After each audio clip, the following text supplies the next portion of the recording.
"You were never the kind of woman this company needed at the top."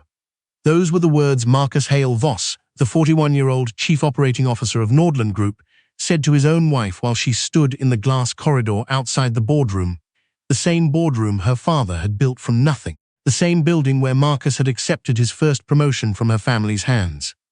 Celia Renner Voss, 36, stood with a folder pressed to her chest and her late mother's wedding band on her right hand.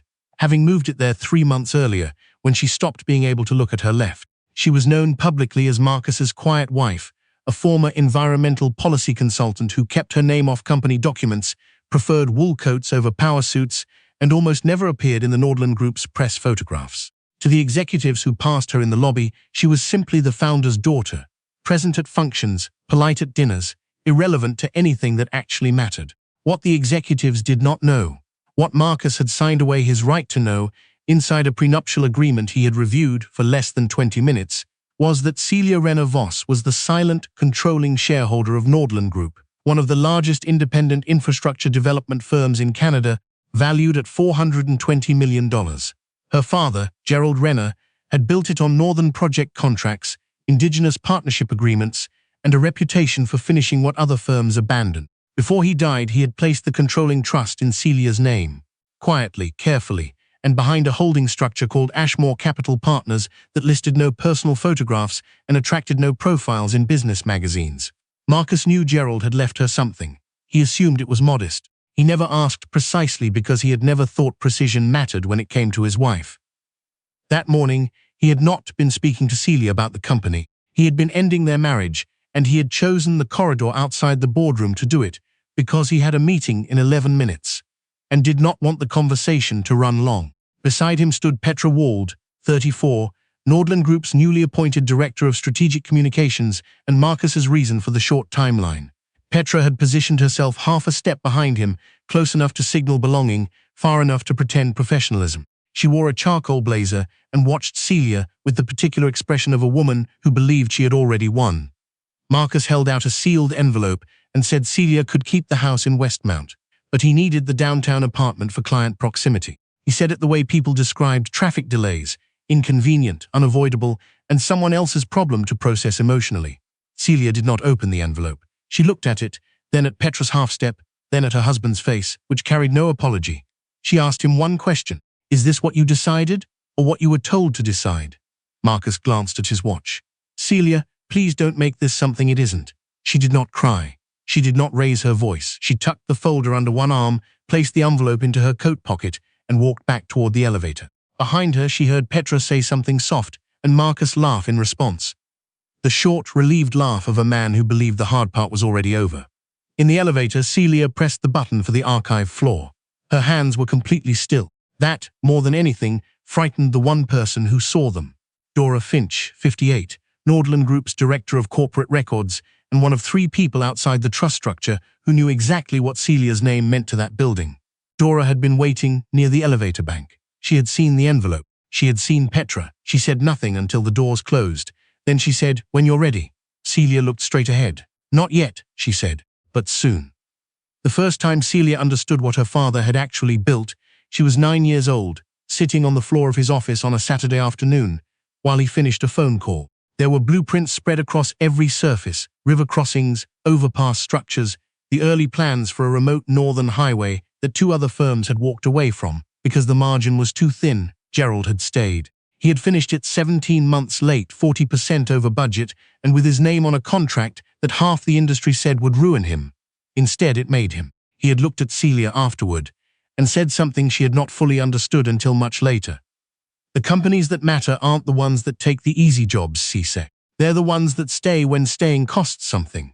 She was 36 years old, standing in a corporate archive room at 11:30 at night, with a legal folder on the table and her father's old field compass in her coat pocket, and she finally understood every word of it.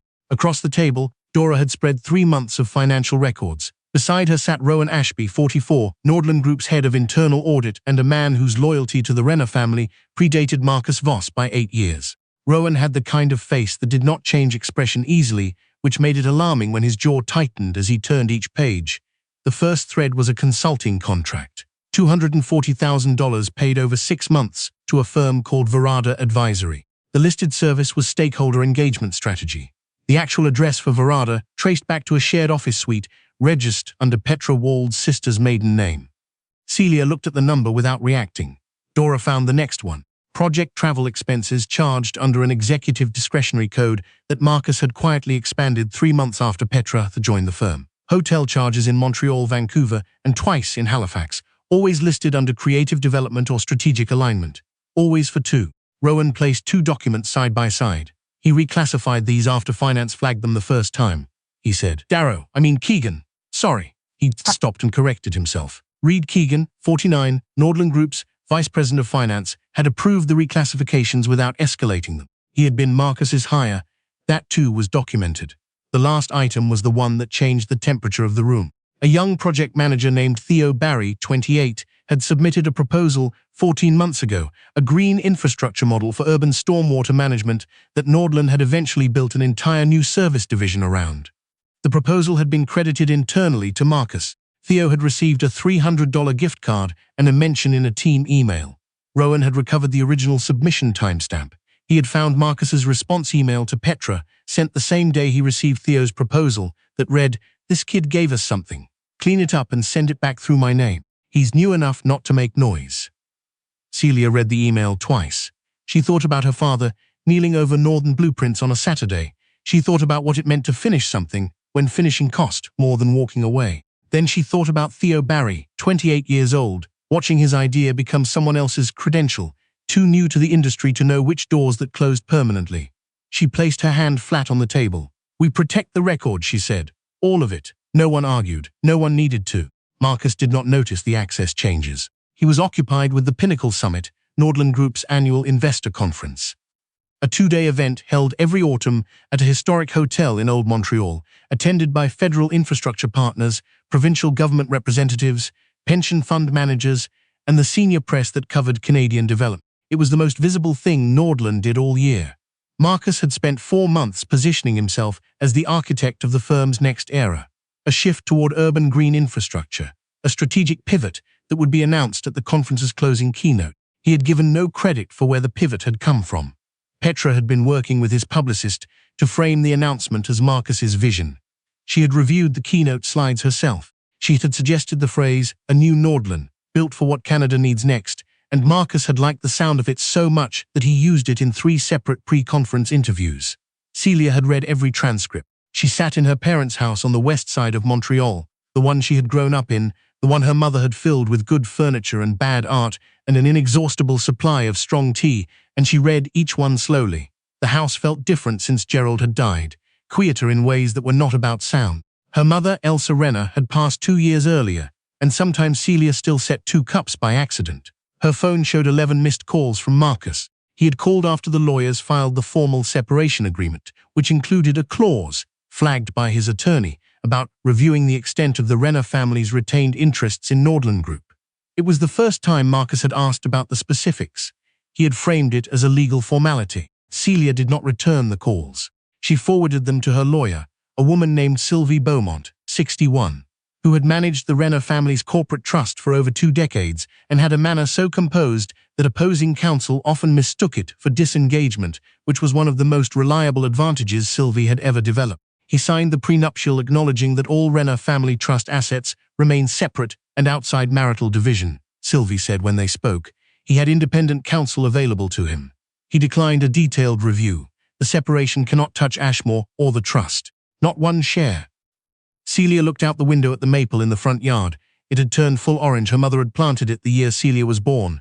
"Can he be removed from the company?" she asked. Sylvie's pause was not hesitation. It was precision. "If the documented misconduct supports it, the false expense classifications, the vendor contract fraud, the intellectual property misappropriation, yes, through proper authorization, with outside counsel involved, with every step on record." Celia looked at the maple for another moment. "Then we do it right," she said. The person who almost unraveled it was Reed Keegan. 3 days before the Pinnacle Summit, Nordland Group's secure finance server registered an unauthorized access attempt at 2:04 in the morning. Rowan's alert system caught it within minutes. The credentials used belonged to Reed. The file targeted was the formal board disclosure package that Celia, Sylvie, and Rowan had built over 6 weeks. the corporate misconduct summary, the expense fraud documentation, the IP attribution record, and the corrected Ashmore ownership disclosure. Rowan called Celia at 2:19. She arrived at the office at 2:51 in a dark coat over a grey sweater, her hair unpinned, her father's compass in her pocket. She had not slept. She did not look like someone who had been sleeping. She stood behind Rowan's chair and watched the access log scroll across his monitor. He got past the outer seal, Rowan said. He did not reach the attribution records or the ownership disclosure. What did he see? Rowan pulled up the partial trace. Reed had opened one document, the summary index page, which listed the disclosure sections by category. He had seen the phrase controlling interest transfer and the initials CRV. He had not seen the full name. He had not seen the trust structure, but he had seen enough to understand that someone above Marcus was moving. Dora, standing near the door with a thermos of coffee she had brought from her own kitchen, said, "He'll tell Marcus." "I know," Celia said. Sylvie, on speakerphone from her home office, said, "This doesn't change the timeline, it accelerates it." Celia looked at the monitor. "Set a document trace," she said to Rowan. "If anyone opens, copies, or forwards anything in that package, I want to know the device, the time, and the location." Rowan built the trace in 40 minutes. When he finished, Celia stood alone in the corridor outside the server room. The Nordland Group logo was printed on the wall across from her in clean silver letters, the same typeface her father had chosen, the same proportions he had approved, the same understated confidence he had wanted the company to carry. She had spent 11 years helping to carry it, quietly, without credit, without a title on her office door, because her father had taught her that power announced too early attracted the wrong kinds of attention. She had sat at stakeholder meetings and said nothing while other people spoke. She had reviewed contracts at midnight. She had flown to 3 northern sites in February because the project leads needed someone from the family present, and Marcus had declined, claiming schedule conflicts. She had never asked for acknowledgement. She had stopped asking for a lot of things. Her phone buzzed. A message from Marcus sent at 3:17 in the morning, which meant Reed had already called him. The message said, "There are things we should discuss before the conference.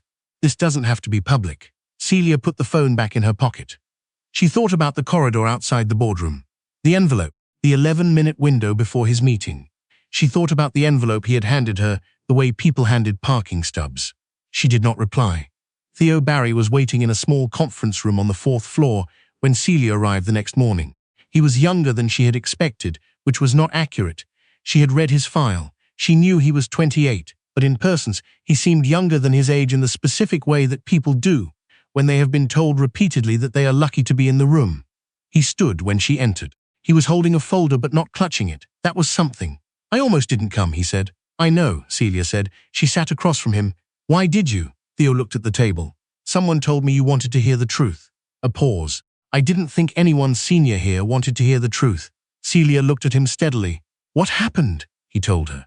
He had submitted the stormwater proposal through the internal innovation portal 14 months ago, the week after he joined the firm. He had worked on it for 3 months prior, during his previous position at a municipal engineering consultancy.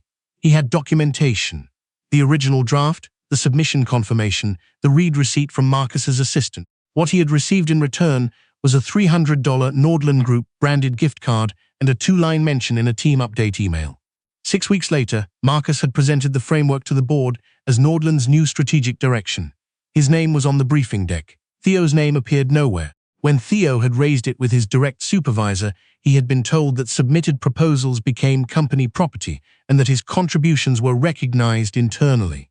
When he had tried to reach Marcus directly, Petra had intercepted the meeting request and told him that senior leadership was focused on implementation, not process retrospectives.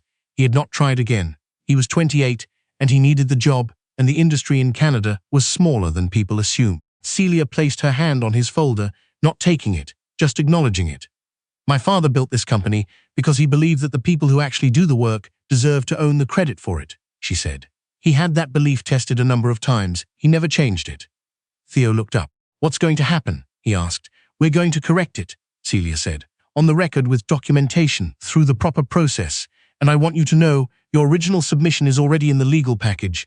The timestamps match, the trail is clear." Theo nodded. His hands were not shaking. Exact. They were the hands of someone who had been afraid for a long time and was only now being told they were allowed to stop. "Will they listen?" he asked. Celia thought about her father's voice in that old Saturday office. She thought about what staying cost. "They won't have a choice," she said. The Pinnacle Summit opened on a grey Thursday morning with registered guests including federal and provincial government representatives, infrastructure investors from 4 provinces, pension fund managers, 3 national press correspondents, and the senior editorial team of a major business network. The hotel's main ballroom had been set with round tables, Nordland branding along the stage risers, and enormous screens displaying the firm's project portfolio. Marcus arrived with Petra 2 steps behind him, and the practiced ease of a man who had spent months believing this moment belonged entirely to him. He shook hands with investors. He accepted compliments about the green infrastructure pivot. He smiled at cameras in the way people do when they feel the future is a thing they have already arranged. Celia entered through a side corridor. She wore a deep green dress, not dramatic, not designed to be noticed, which was precisely the point. Her mother's ring was back on her left hand. She had moved it there that morning, not for Marcus, but because she was done rearranging herself around his comfort. Sylvie walked beside her. Dora followed. Rowan moved ahead to the projection control area. Behind them, a junior legal associate carried a sealed portfolio under one arm, walking with the particular focus of someone who understood that what they were carrying mattered. Theo was already seated in the back section, near the center aisle, between a corporate legal assistant and Dora's assistant. He sat very still. Marcus did not see Celia until the welcome session had ended and attendees were moving toward the main conference hall. She was standing near the corridor entrance, and when he saw her, his expression moved through 3 things in quick succession: surprise, irritation, and the beginning of a calculation about how much damage her presence could cause. He crossed to her. "You weren't on the guest list." "No," Celia said. "I used the controlling shareholder credential." Something shifted in his face, not understanding, not yet, but the first awareness that he was standing next to a door he had never considered might open. "Celia, you should go in," she said. "Your keynote is in 40 minutes. He studied her for a moment, then looked at Sylvie, whom he recognized as a family lawyer, and then at Rowan, who was not looking at him at all, and then back at Celia. He went inside.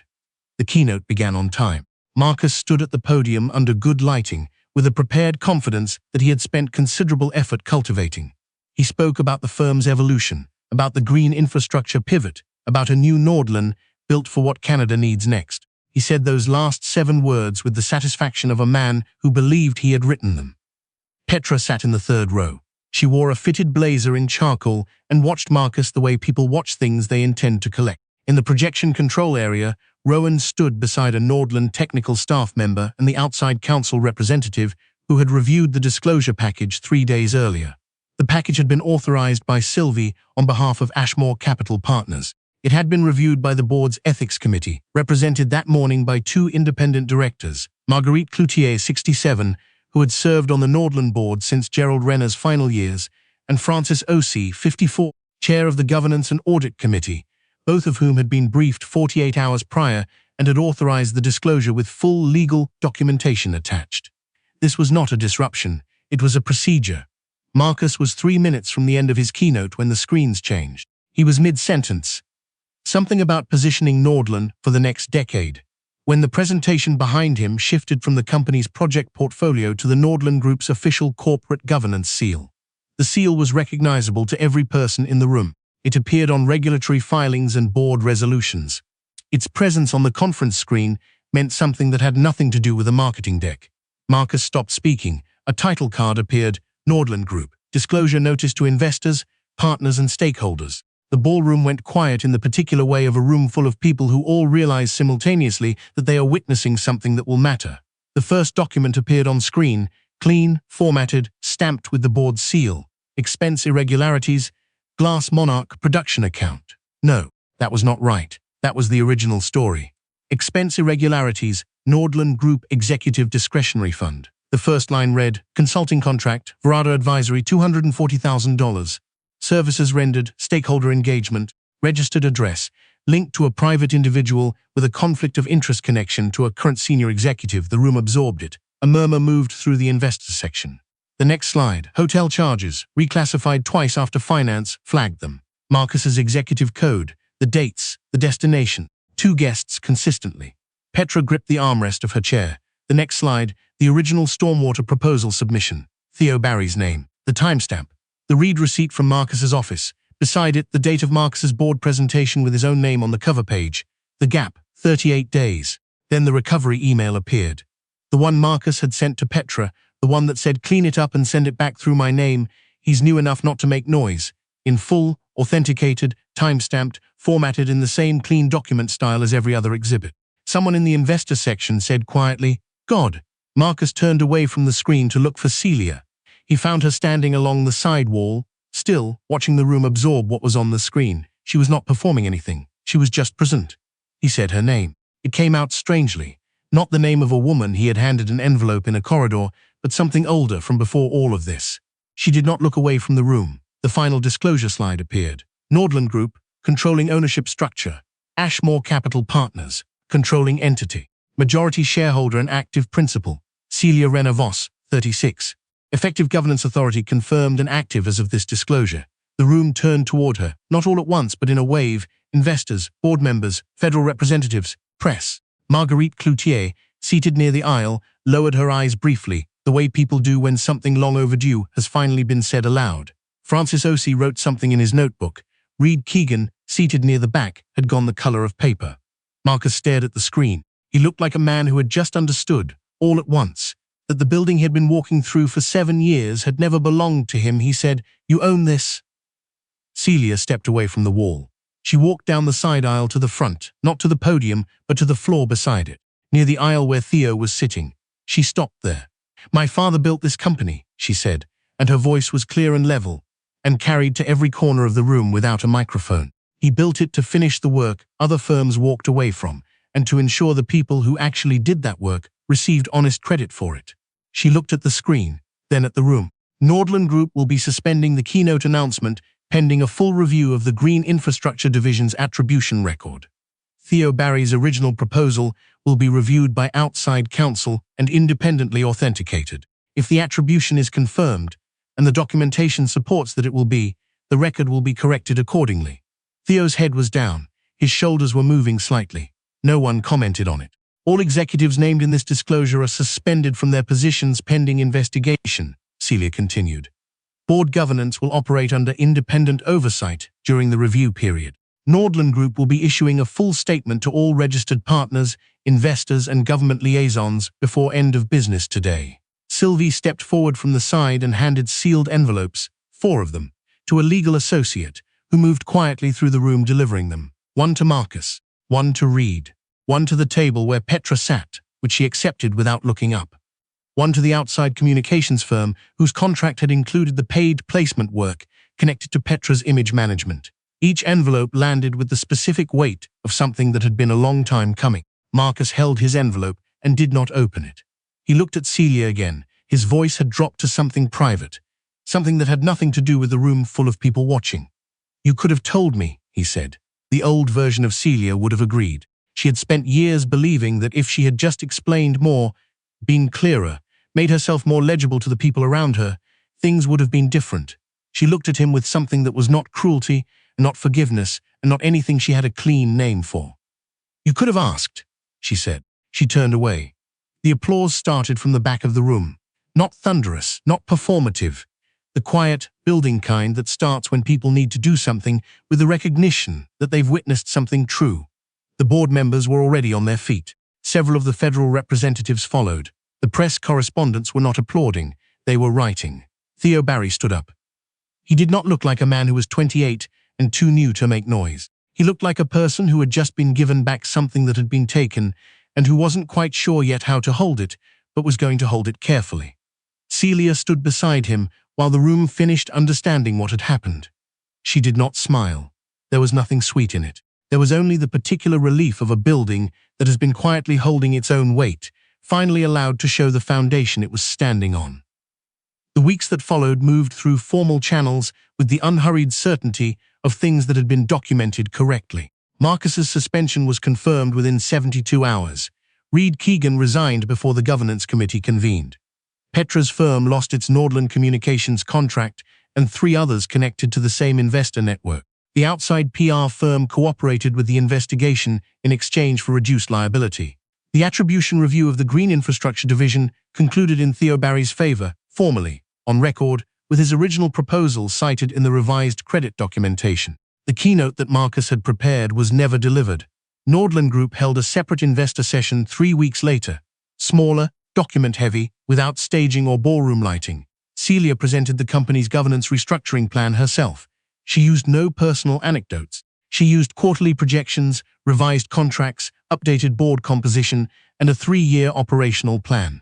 When it was over, Marguerite Cloutier found her in the corridor outside the conference room. "Your father would have handled it exactly that way," Marguerite said.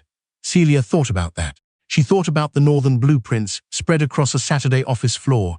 She thought about the maple in front of her parents' house, still orange, still standing.